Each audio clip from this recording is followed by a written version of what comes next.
के जिस शख्स से कोलकाता की रहने वाली अनु ने प्यार किया, उससे शादी की थी, उसी ने उसकी बर्बादी का पूरा इंतजाम कर लिया था।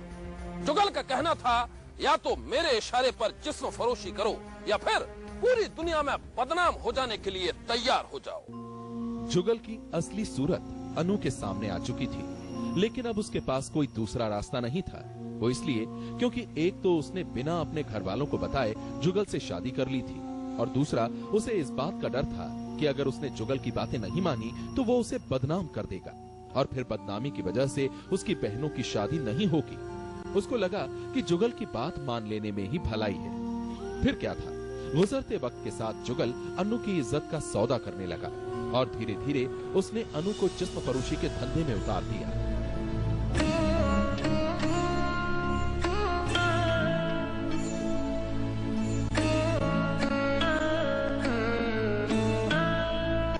वो इस दलदल से बाहर आना चाहती थी, जुगल से छुटकारा पाना चाहती थी, लेकिन उसे न तो कोई रास्ता दिखाई दे रहा था और न ही कोई ऐसा शख्स था जो उसे इस घुटन भरी जिंदगी से आजाद करवा सके। अनु जुगल के बताए पतों पर जाती रही और हर दिन तबाह होती रही उसकी इज्जत। एक रोज उसको एक एनजीओ के बारे में पता चला।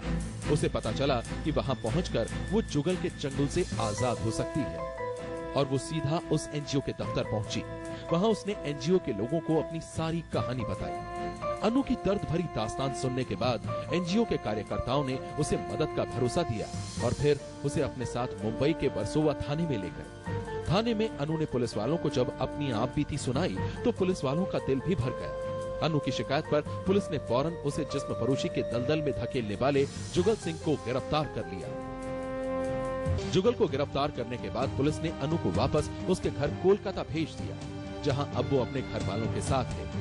6 सालों के बाद वो वापस अपने घर पहुंची। इन 6 सालों में उसने जिंदगी के जो खौफनाक लम्हे जिए हैं, उनकी यादें शायद ही कभी उसके जहन से मिट पाएंगी। एक अनजान शख्स पर भरोसे की उसने बहुत बड़ी कीमत चुकाई है। सनसनी के लिए मुंबई से अखिलेश तिवारी की रिपोर्ट। सनसनी में आज बस इतना ही।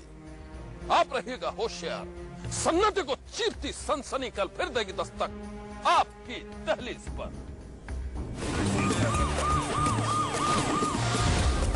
सनसनी।